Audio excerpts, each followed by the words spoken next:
Hello friends, আপনি কি খুবই অল্প টাকায় ভিসা বানিয়ে বিদেশে ঘুরতে যেতে চাইছেন? তাহলে এই ভিডিওটি আপনার জন্য একদম পারফেক্ট। এই ভিডিওতে আমরা জাপান ভিসা অ্যাপ্লিকেশন নিয়ে ডিসকাস করব এবং আপনি মাত্র ৳১৮০০ মধ্যে কিভাবে জাপান ভিসা এপ্লাই করে বিদেশে ঘুরতে যেতে পারবেন, সেই প্রসেসটা স্টেপ বাই স্টেপ পুরোটাই ডিসকাস করব। সো ভিডিওটি লাস্ট পর্যন্ত দেখবেন। Step 1, choose the right visa type. মানে ফার্স্ট আপনাকে আপনার ভিসা ক্যাটাগরিটা চুজ করতে হবে। যেমন tourist visa, business visa, student visa, work visa, spouse বা ডিপেন্ডেন্ট ভিসা। সো এই ভিসাগুলোর মধ্যে আপনি কোন পারপাসে যেতে চাইছেন, সেই পারপাসটা বা সেই ক্যাটাগরিটা আপনাকে ফার্স্ট চুজ করতে হবে। Step 2, prepare the required documents. তারপর আপনার ভিসা ক্যাটাগরিটা চুজ করার পরে আপনাকে ডকুমেন্টস চেকলিস্ট অনুযায়ী আপনাকে অল ডকুমেন্টসগুলো অ্যারেঞ্জ করতে হবে। সো সেই ডকুমেন্টসগুলো কি? Number 1, valid passport. So first আমি বলব, জাপান ভিসার জন্য ৫টা কনসুলেট আছে ইন্ডিয়াতে। সো ইন্ডিয়ার ৫টা কনসুলেটের মধ্যে আপনার পাসপোর্টটা কোন কনসুলেটের আন্ডারে পড়ছে সেটা আপনাকে ফার্স্ট চেক করতে হবে জাপান ওয়েবসাইট বা ভিএফএস গ্লোবাল ওয়েবসাইট থেকে।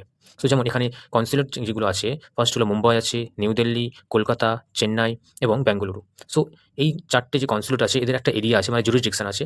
সো এই কনসুলেটের আন্ডারে যদি আপনার পাসপোর্ট ইস্যু হয়ে থাকে, মানে আপনার পাসপোর্ট যে কনসুলেটের আন্ডারে ইস্যু হয়ে থাকবে, আপনাকে সেই কনসুলেট থেকেই আপনাকে ভিসাটা অ্যাপ্লাই করতে হবে।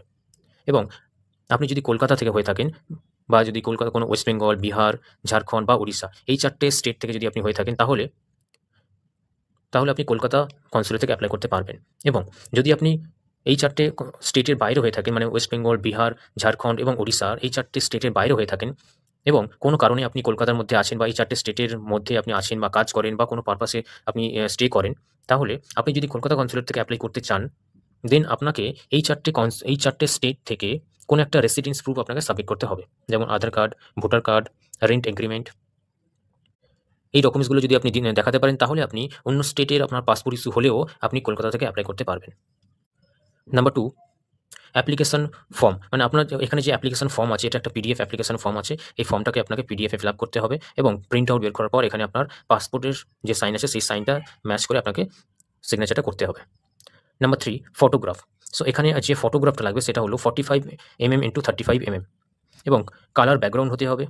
এবং আপনার যে ফটোর মধ্যে যে ফেস হবে, ফেসটা 70 to 80% কভার হতে হবে এবং ফটোটা 6 মান্থের পুরানো হলে চলবে না। Number 4, cover letter. মানে আপনাকে একটা personal cover. Full video description বক্সে দেওয়া আছে, প্লিজ দেখে নিন।